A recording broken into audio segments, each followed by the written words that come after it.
esportiva per tocar, però en aquesta ocasió només d'una persona. Parlem del patinatge. Demanem, sisplau, a la Sílvia Fernández Márquez del Club Patinatge Figueres que pugi a l'escenari.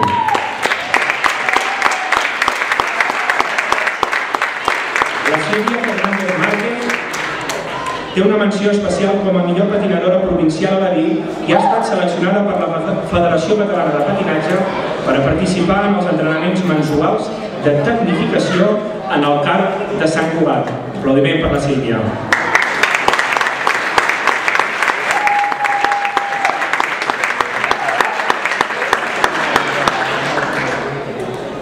Bé, aprofitant que la Sílvia abandona l'escenari, també demanaríem a les autoritats, a l'alcalde de Figueres, el senyor Santi Vila, així com a la resta de regidors i vicepresident del Consell Comarcal, que abandonin l'escenari, perquè a continuació, i abans de dir-vos adeu, aprofitarem que la gent de l'àrea d'esports ens ha preparat també un altre vídeo per dir